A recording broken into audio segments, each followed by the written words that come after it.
Hi, and welcome to the Jazz Piano Academy's Piano Blues Workshop. I'm Gary Johnston, founder of Jazz Piano Academy, and today you'll learn how to finger blues scales. Download the free Piano Blues Resource Kit using the link in the description below and follow along on the page headed Blues Scales. Please tell me a little bit about yourself, let me know where you're from, and feel free to ask questions in the comment section.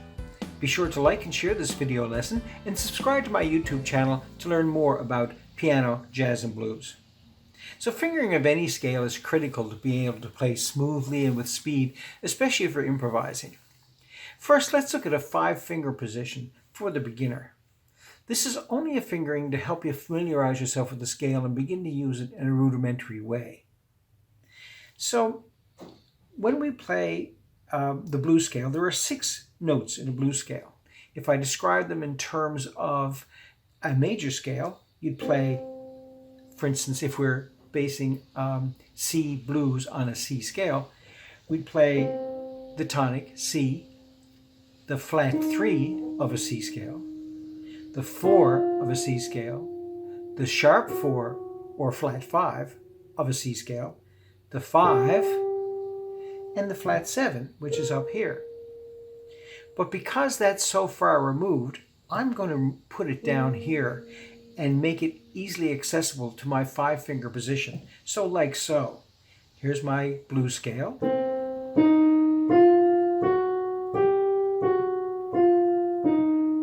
And there's my flat 7.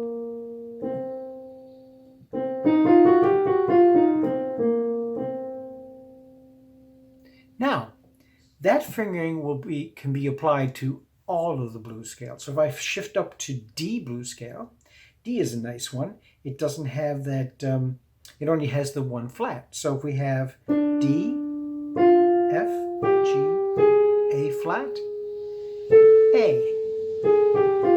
And our 7th is down here. That's a fun one to play. E scale. Now this is a really important one, E blues scale. Because if you're playing with guitarists, a lot of guitarists will tend to play in the sharp keys. So it's up to the pianist to really be comfortable in those keys. So right now we have the E blues scale, which E major has 4 sharps, but we don't have to deal with those in the blues scale. Just have a look. We have E, G, A sharp or B flat, and B. And here's my 7th.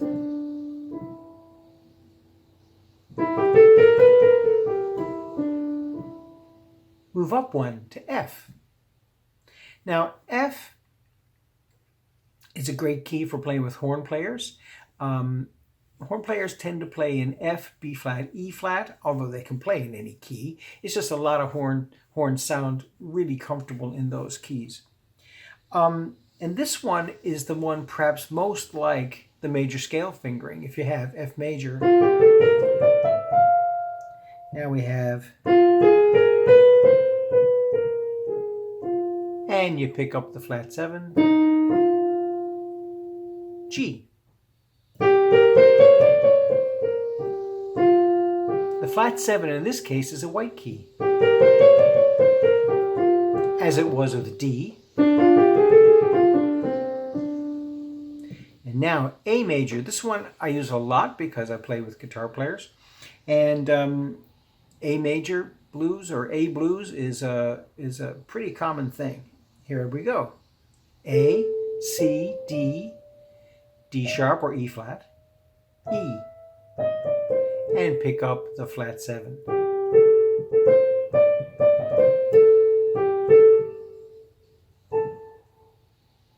B.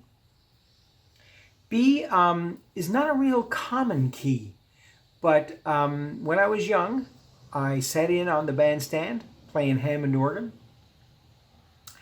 and the guitar player called Sweet Home Chicago in the key of B. And ever since then, I've made sure I know my B blues.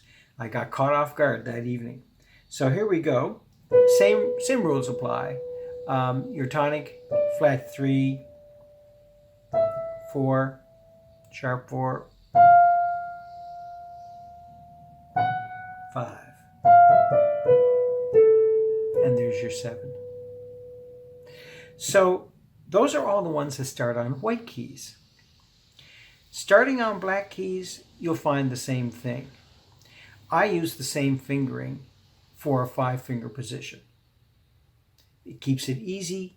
It keeps it succinct. Your hand stays in one place. It's pretty easy to play. So for instance, B flat.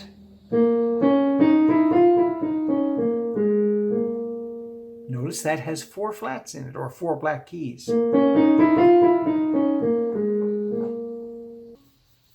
Then we move up to D flat.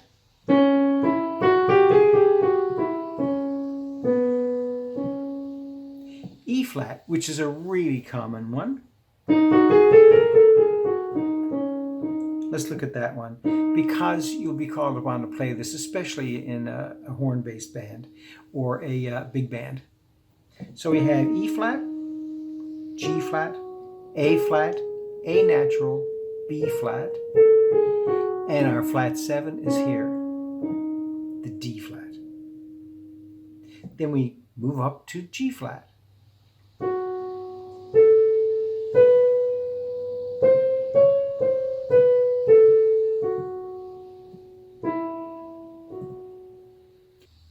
Then we have A flat. Now A flat is pretty common as well, because a lot of guitarists will tune down when they're playing. So if a tune is in A, they might play it in A flat. So that's up to the pianist then to make that change.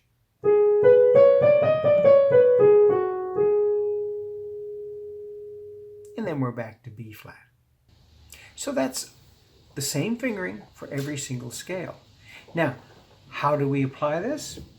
Well, if I'm playing a C blues and I'm staying in a 5-finger position, let me put it up here so my hands don't bump up against each other. Here we go. So I'm just going to do a little noodling in C blues in this position.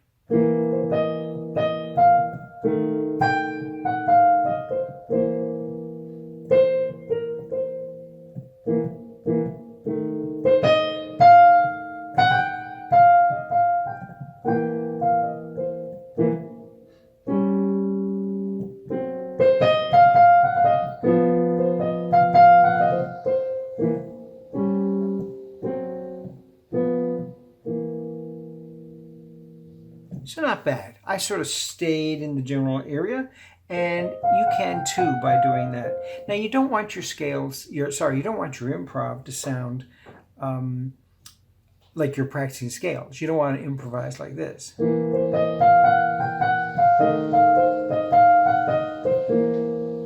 It just sounds like scale practice. So you have to be a little more creative, use some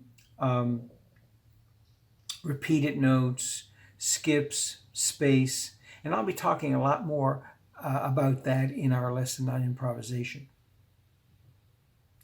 Now, what if we want to go further than just there?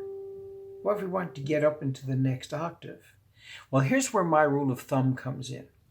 It just simply means know where to place your thumb. Usually I put the thumb on a white key that will set up my hand for moving higher or lower. So for instance, if I'm going up to the 4th and the sharp 4 here with my 4th finger, then my thumb will go under on G.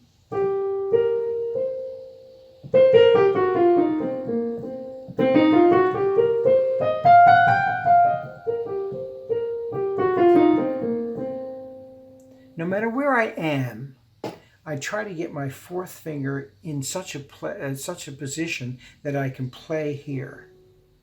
So even if it's, say, D, again, on the flat 5.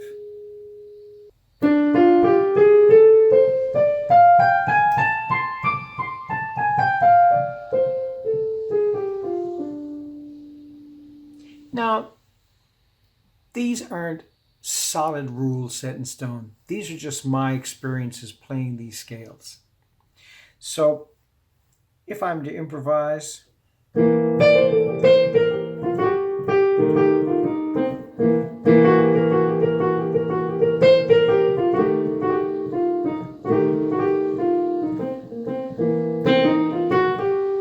etc. You can see that I'm moving around, my hand keeps changing position, my thumb keeps changing position, but I always come back to something like this or something like this. So I hope that helps. Experiment with these fingerings. Give it your best. Don't worry about improvising. There's no real bad notes in the blues scale. And we'll talk about improvisation with the blues scale and with the pentatonic scale in future videos. So I hope to see you back. So remember now, please download that free blues resource kit using the link in the description so you can follow all my videos easily. And please tell me a bit about yourself. Let me know where you're from and feel free to ask questions in the comment section.